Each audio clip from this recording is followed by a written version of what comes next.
Hola, peeps. Welcome to the vertical version of the show. See, vertical. And thanks for checking me out once again. Thought I'd pop in for a couple of quick dream updates. If you're interested, these were pretty interesting, these ones last night. No new psychic dreams. I mean, as in psychics appearing in my dreams, or not yet, but I'm up to 4 now, so that's pretty good. No, last night was interesting because I may have been on a different planet, or maybe our planet, but either way, when I looked in the sky, I was on the ground, and when I looked in the sky, if it wasn't Earth, it was a very Earth-like planet. And when I looked into the sky, our moon was very, very bright and visible, and our moon had its own moon, which is possible. Moons can have moons because if they're large enough and they can attract their own smaller object to orbit themselves, you could have that could have existed in our solar system, on our planet. It just didn't happen to. But in the dream, it was so clear. It just these images always blow my mind because they're so clear. It was like directly overhead, and I could see the moon was very bright, and then this. So here's the moon, and then like this extra moon was slightly smaller and was forward of our moon, and so I observed sort of the distance between them. It was about like this up in the sky, and I also noticed something very unusual, which I've noticed in a few other dreams too. The smaller moon, the moon of the moon, the moon's moon, had it seemed to have some kind of like a projection on it, like information. I know that sounds really weird, but it was like it almost looked like a little Oh, sorry, I got a little text at the same time. You won't see that, I don't think. It had a little like, so here's the moon of the moon, and here's the regular size moon, and it had like this like kind of curved little section that was highlighted in green with like numbers on it, statistics. It was almost like some kind of like measuring device. I don't know about if it was like reflecting the weather conditions on the moon, or the moon of the moon, or some other aspect of the moon, but you could see it from the ground on Earth. So I'm looking up at the two moons, and the smaller moon has, like I said, like a almost like a digital projection on top of it to give information to people on the ground about what they were seeing. And maybe this dream was triggered by a thought I had a week or so ago when I was looking up at our moon and imagining future colonies on the moon, which are pretty inevitable. I mean, I don't know how great it would be to live up there. There is an amazing, very dystopian movie called Moon, starring. It was an indie film from maybe 10 years ago, directed by David Bowie's son, whose name escapes me, but he uses the last name Jones because David Bowie's real last name was Jones. So what is his first name? Anyway, you can look it up. The movie's called Moon, and it stars, I think the actor's name is Sam Rockwell. He's like a character actor that appears. I hope that's right. But anyway, it's about a guy living on the moon as like a moon miner, but he's kind of losing his mind. And the sci-fi twist at the end is just so crazy and so dystopian. It's like a horror show, but it's a really well done movie. Very appropriate for Halloween season. But anyway, when I was looking up at the moon last week, the real moon, I was imagining what it might be like when there are inevitable colonies on the moon. And if they're big enough, we would be able to see them from Earth if they're on the bright side of the moon, the side that faces Earth. Because one side always faces Earth and the other side always doesn't. It doesn't, the moon doesn't revolve on its axis. It is what's called tidally locked. So due to the forces of gravity and the fact that the moon is heavier on the side that faces us, it is stuck. And as we spin, it remains always with the same side facing us. So if you had a moon base up there and it was big enough, you would see it from Earth, and you would probably see the lights on it and stuff, which would be really weird. What I'm hoping that wasn't the case in this dream, I'm hoping that in the dream the projections on the smaller moon were not advertisements, because that would be depressing as hell, for them to be rolling out the moon advertising. But it's not impossible that it could happen someday too. God, I hope not. That would just be the ultimate in the continuing pollution, like, of our environment, not literally, but more psychologically, the psychological pollution of our environment, which, we're bombarded with so much messaging so constantly anyway. Who needs that? But again, coming back to the top, maybe I was on another planet, maybe I wasn't, but I remember just being outside the house. I feel like maybe my mom was inside the house.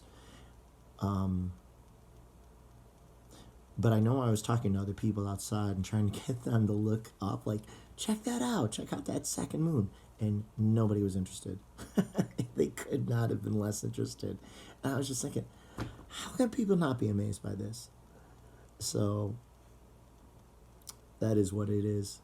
The second dream was also pretty amusing. It follows a series of dreams. If you've been watching me regularly, that I keep dreaming about being on Saturday Night Live, joining the cast of Saturday Night Live as a elder statesman kind of performer, and being on the new version of the show, which is very strange and abstract and super wacky. And I'm never there as the musical guest, even though I'm a musician. I'm always there as a comedic performer. But this one was different. This time I was the musical guest, I think for the first time.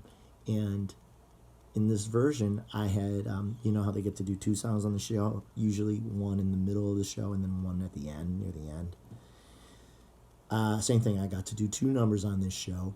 And when the dream began, I had already sang 1 song, and I had performed by myself, but on electric guitar, not acoustic guitar.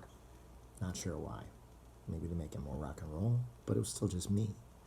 Anyway, so I didn't have the experience of being on stage. I just had the experience of having finished wrapping up. Sorry, my computer here just went off. I had the experience of just getting off stage and having already sung 1 song. And I remembered in the dream that I had chosen an older song of mine, but I can't remember exactly which one. And I had chosen a very quiet song, a very, I would say, unexpectedly quiet song, dramatic, maybe mournful, or certainly bittersweet. It could have been my song Burning Sun. It could have been another one I wrote called Somehow Love Is Not Enough, or maybe it's even not a real song, and in the dream I was just aware that I had sung a quiet song of my own, sort of against expectations. And as I was getting ready to go out and do my second song, I hadn't fully decided on what song it would be.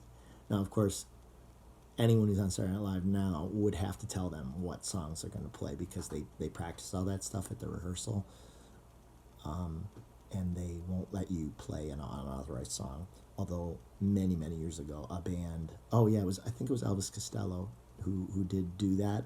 He was supposed to play 1 song, and then he started it and did a fake out and did another song, and then they said, you're never coming back, or whatever. And then a punky band called The Replacements did something similar. They were really really raucous on stage, in the 80s, back when everything was more raucous and open, before the corporatism swallowed all kinds of unique, weird expression in favor of this sort of homogenized spam culture we live in. They squeeze it out like sausages. So I was going to do my second song, and I was thinking, maybe instead of now playing an up-tempo one after I played a down-tempo one, I'll really go for the kill, and I'll do a second quiet down-tempo song.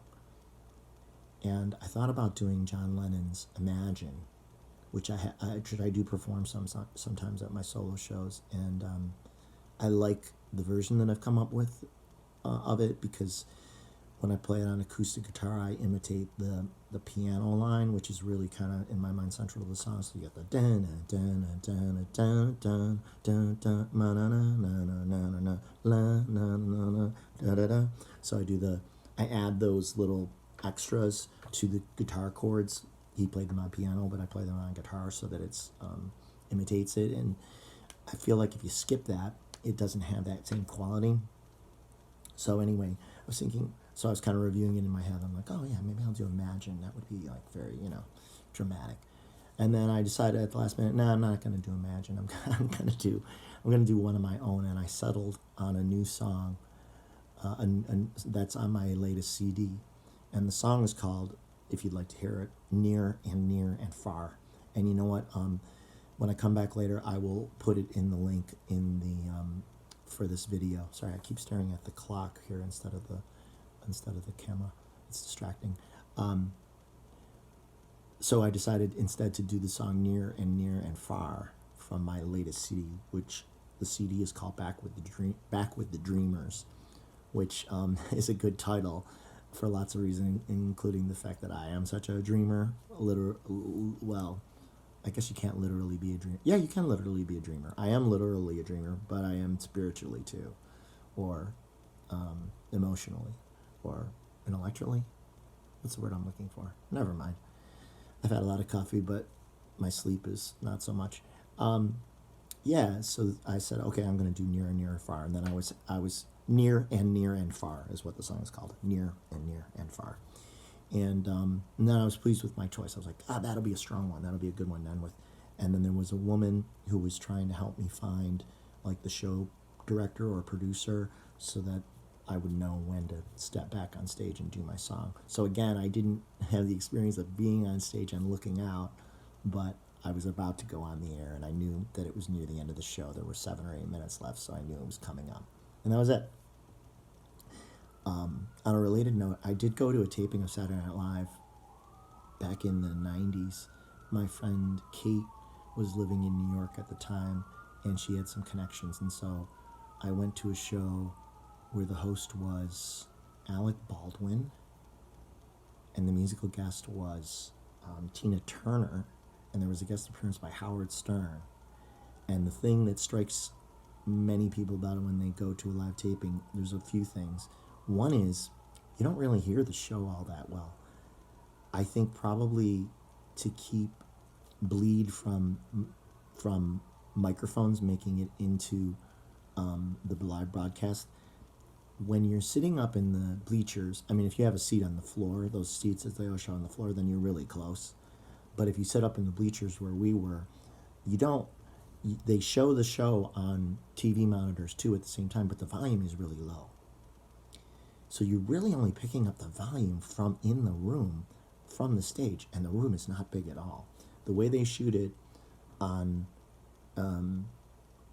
TV is they angle all the cameras upward and at very specific angles, so both the stages look bigger and taller than they really are, and the audience area looks bigger and more full than it is, but really it's just like a corner of a room, and all they show you is exactly how many people there are in the audience.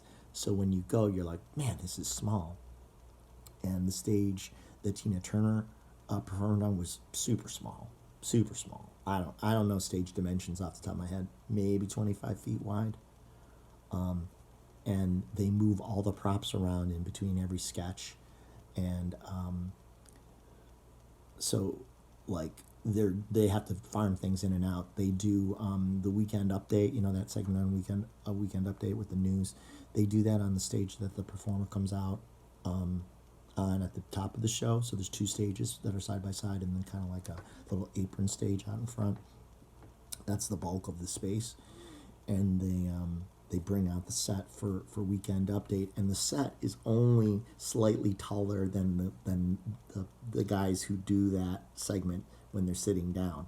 Like basically they just like roll in these like almost like just cardboard backgrounds, And if you were to tilt the camera up, another couple inches, you would see the top of this thing. Like, it looks taller on TV, but it's really just like a cardboard background that they're sitting in front of. So there's a lot of smoke and mirrors going on with that broadcast. But that's entertainment generally. They're always kind of making you think things are more glamorous and big and amazing than they really are. And the show was fun and it was cool to be there for, but it was like demystified somewhat from my experience.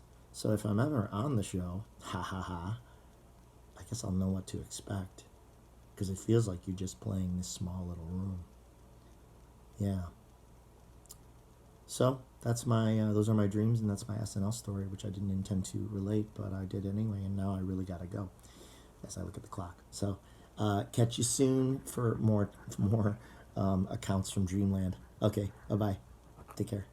Hey, oh, by the way, stay positive. Stay positive. The election's gonna turn out like the psychics say.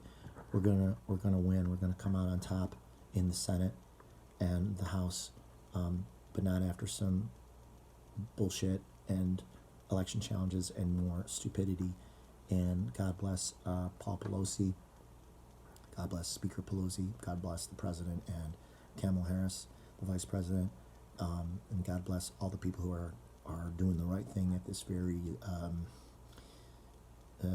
unnerving time in the country. But it will be well. We just have to believe it. We have to continue believing it and hold on just a little bit longer to get over this hump. And then I certainly hope that we see some real justice soon after the election, because everybody needs it to feel that we can correct course. We need to see a big win soon, in lots of ways, including the former president's inevitable trials. So, okay, that's all for now. Be well. Take care. Thanks so much. Bye.